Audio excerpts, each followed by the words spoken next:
Estamos analizando entonces varios perfiles criminales, criminológicos dentro de las ciencias forenses para dar diversos ejemplos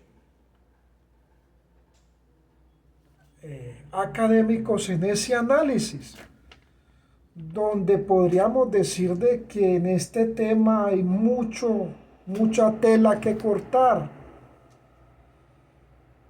Las ciencias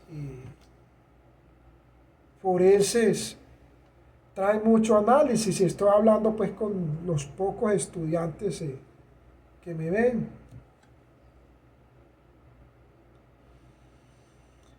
En el caso de Albornoz, una mujer, Albornoz,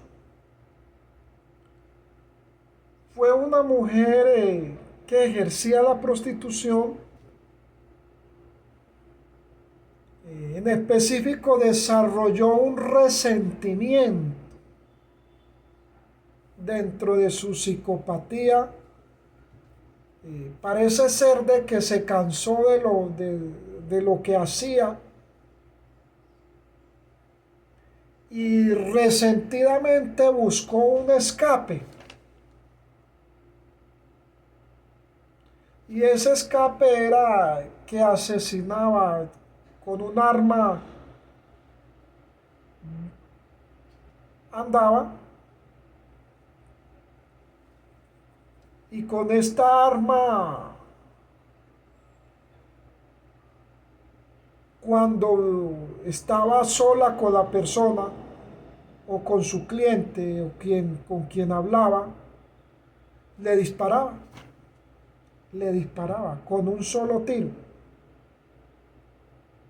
Y esto lo hizo por mucho tiempo.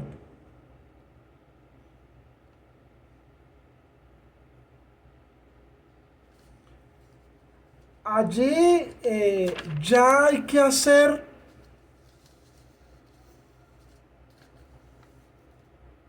una prueba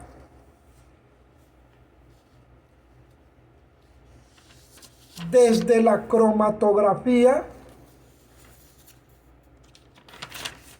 que es lo que estábamos analizando ahora,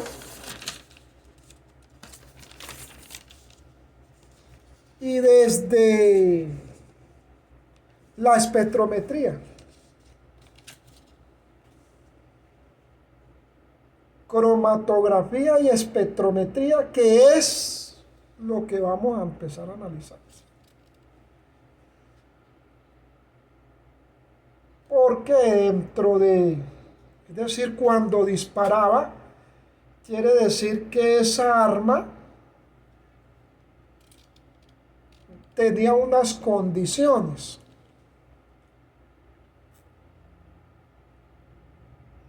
Esa arma que disparaba tenía unas condiciones. Primero lo que era la huella dactilar, el rasgo de pólvora que expelía el arma o los elementos químicos que quedaban en sus manos.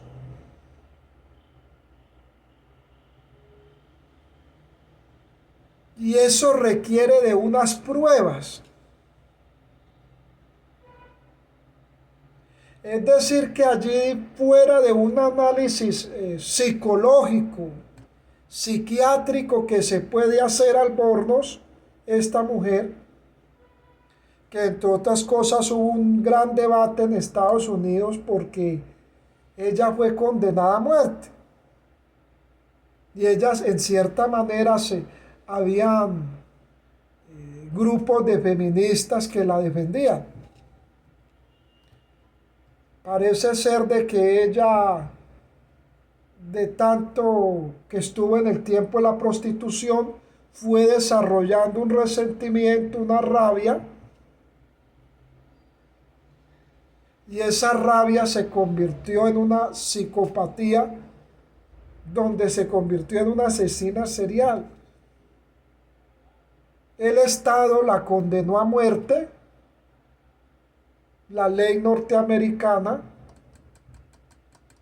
pero habían pues muchos grupos que la defendían alegando pues su situación de marginalidad, de pobreza y de drogas, de adicciones. Dentro de esto están las adicciones también. Y está lo que es la toxicología, pero eso lo vamos a analizar más adelante. Porque las adicciones son una puerta a la psicopatía en cierto sentido clínico. Porque dentro del tema de las adicciones que luego vamos a tratar, está lo que es la reducción del daño, la regulación. Y las adicciones tienen unas etapas. Por eso la palabra adicto es una palabra que suena muy fuerte. Porque está el que es recurrente, sí, el ocasional, y hay unas derivaciones. Pero eso no significa de que las adicciones sean del todo una puerta a la psicopatía y la sociopatía. Aún todavía estamos y se sigue investigando.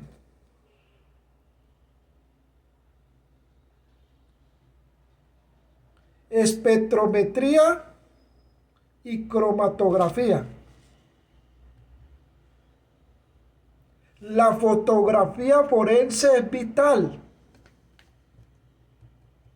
No es un fotógrafo porque le dio por tomar fotos, es el fotógrafo forense. Es decir, el que tiene estos conocimientos que estamos dando acá y que estamos desarrollando acá para poder tomar la fotografía. Y de eso vamos a hablar, de la fotografía forense, pero más adelante. Albornoz desarrolló ese resentimiento hacia el género masculino y escapó de una u otra forma, dándole un desvalor a una pérdida de la vida por una causa que es muy conocida en el mundo, la prostitución.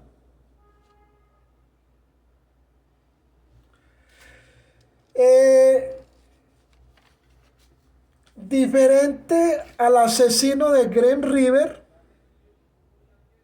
y a Ted Bundy.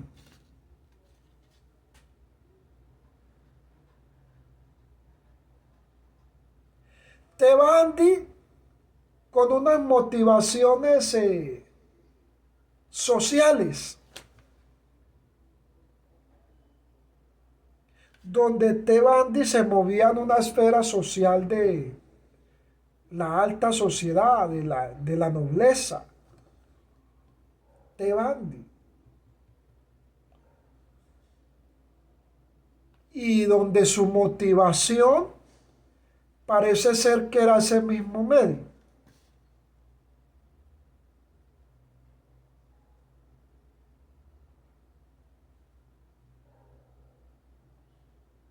Y el asesino de Green River manejaba un carro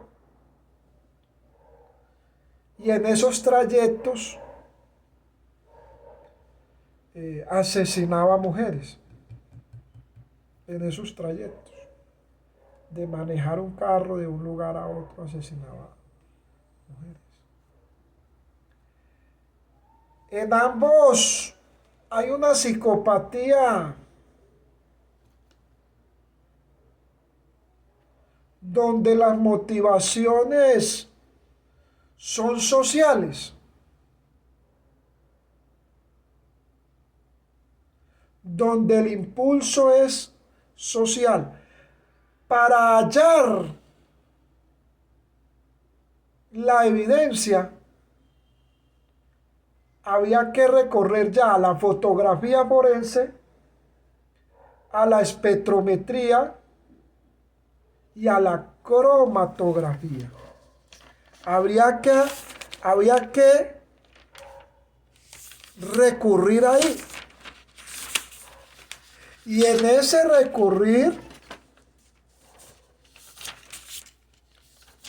En ese recorrer ahí,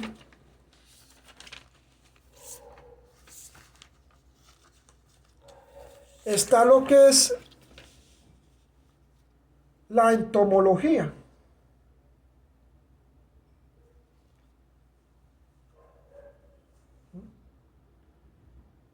Análisis de las sustancias químicas de los insectos.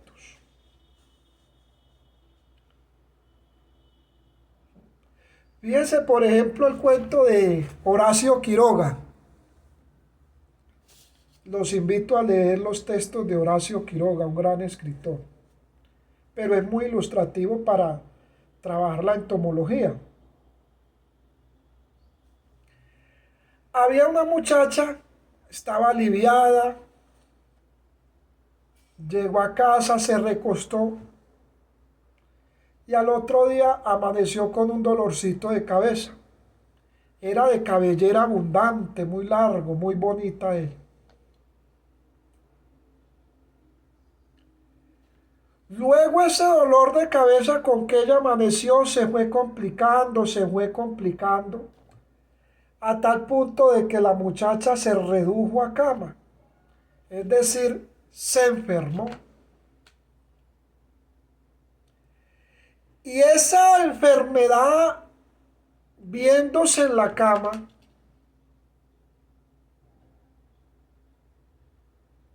le generó un paludismo, blanca, blanca la muchacha hasta que se murió.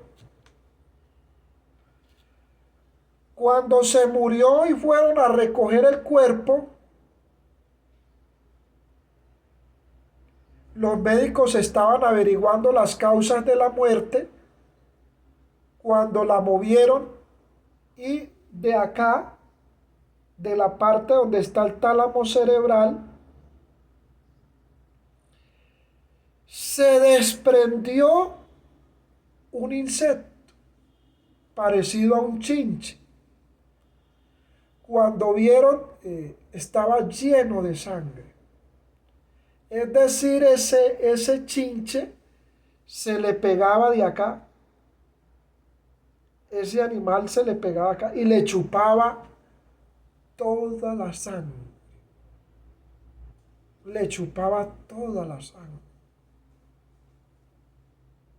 ¿Cómo se llama este cuento? Se llama El almohadón de plumas, de Horacio Quiroga. Léalo. Es decir, de que la muerte o la escena, en este caso era algo relacionado con la entomología.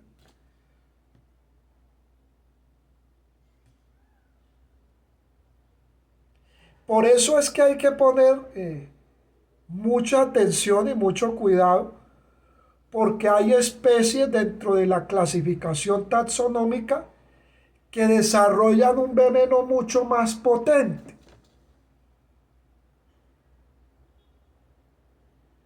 Dentro de esos están algunos arácnidos como la viuda negra, que tiene un veneno altamente potente. La araña viuda negra tiene un veneno altamente potente. A tal forma de que la viuda negra fue utilizada para asesinar en el pasado a muchas personas. Muchos emperadores, muchos reyes dentro de lo que era la antigüedad en la aristocracia, iban a matar a alguien, utilizaban una viuda negra, que es una araña que ahora en muchas partes no la deben de cultivar, porque hay personas amantes a lo exótico, ya que una araña de estas cultivada, es decir, en casa, dándole ciertos alimentos, puede potenciar mucho más el veneno. No es que me esté Ustedes se han visto a Batman, la que desarrolla, la científica, es verdad. Una científica que enloquece y llena su casa de plantas. Pero tiene un gusto y es que le gustan las plantas venenosas. Y aquí entra lo que es el sarín, los otros venenos, explicando todo esto. Es muy importante todo esto que estamos explicando para que nosotros podamos comprender y podamos entender la ciencia forense.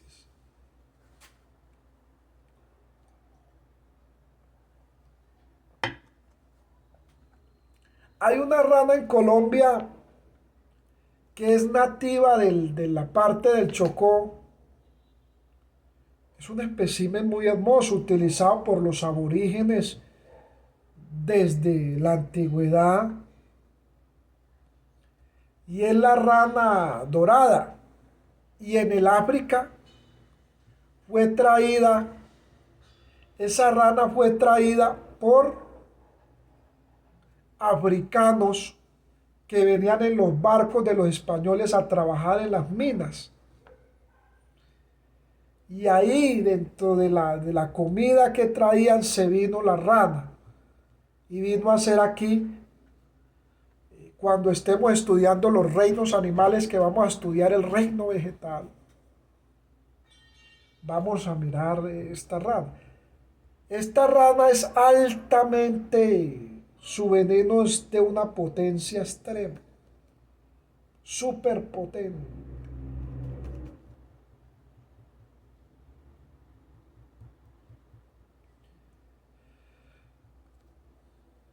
Que poner mucho cuidado. Por ejemplo, hay unos tipos de escorpión. Están en Egipto, Estados Unidos tiene, México. Y en Colombia hay un tipo de escorpión con un veneno altamente potente, el escorpión.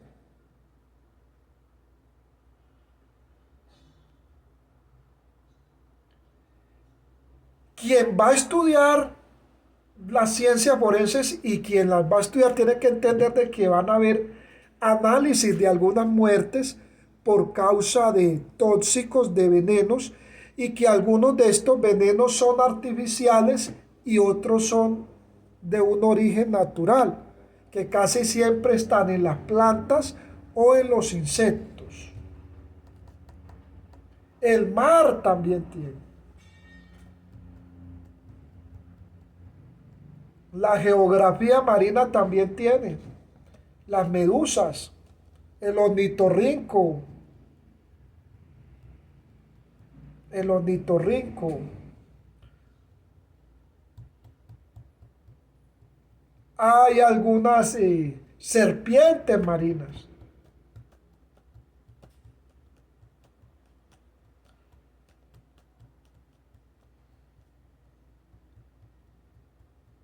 Dentro de esto hay una ciencia que es la toxicología, donde se analizan esos grados o esos porcentajes de veneno. Hay algunas especies que debido a su hábitat se vuelven mucho más venenosas, algunos tipos de serpientes,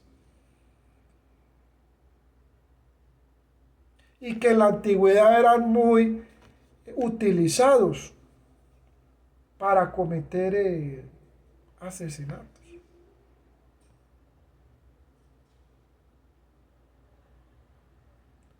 Hay una situación en la sociopatía. El Joker. Todas esas narraciones de la película del Joker, como el de un joven en Estados Unidos que pensó que él era el Joker y hace un tiroteo en masa, siendo un físico, una persona tan inteligente, de un coeficiente intelectual avanzado, da muestra de una sociopatía diferente a una psicopatía. Es decir, su mundo ficticio, su ficción, la ficción que él está construyendo mentalmente por la influencia de una película, de una música, de un programa de televisión o algo, se crea una ficción donde de esa ficción no puede diferenciar el mal del bien. Y en medio de esa ficción, en este caso él creyó que era el Joker, hace ese tiroteo. Una ficción. Una enfermedad o un trastorno mental que da lugar o da resultado a una psicopatía. Y aquí vamos con finalizando todo este análisis de la ciencia forense. Ahora, dentro de esto del sectarismo, de los clanes, de los grupos, se derivan sociedades secretas que practican sacrificios humanos. Los sacrificios humanos vienen de mucho tiempo, lo hacían los mayas, los aztecas, los druidas, los egipcios. Cuando el faraón fallecía, cuando el faraón lo recibía nubes en el inframundo, todos los sirvientes que estaban con él eran sacrificados. Los gatos, todo. Se guardaba en canopes.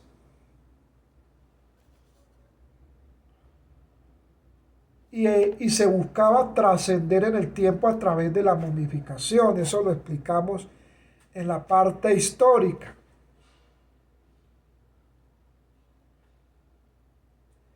Pero hay sociedades que han derivado ahora y que practican los sacrificios humanos.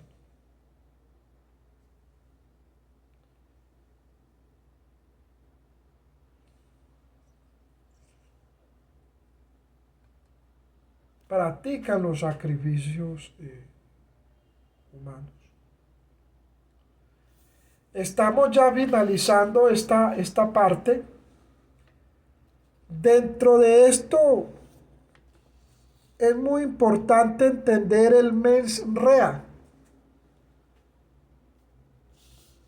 Mens rea, cuando hay una intención, cuando hay un dolo.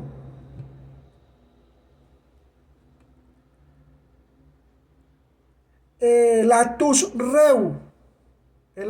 reus. Mens rea, cuando la voluntad, cuando hay voluntad, es decir, hay una premeditación.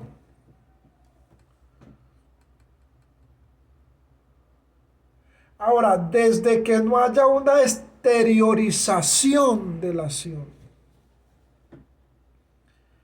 porque hay quien puede acusar de psicópata, ¿cierto?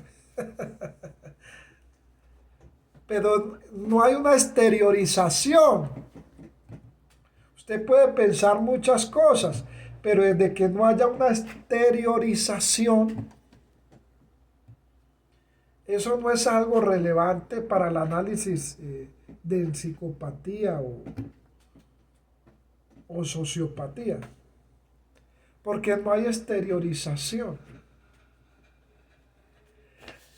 La sociopatía y psicopatía para poder desarrollarse necesitan exteriorizarse, es decir, tener acciones. Si no tiene acciones,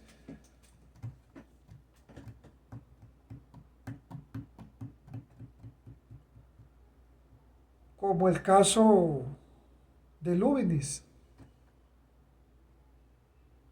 el que estrelló el avión, que tenía problemas psicológicos.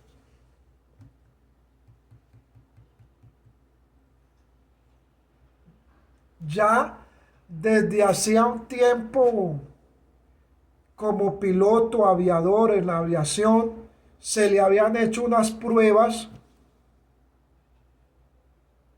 y tenía algunos apuntes en psicología.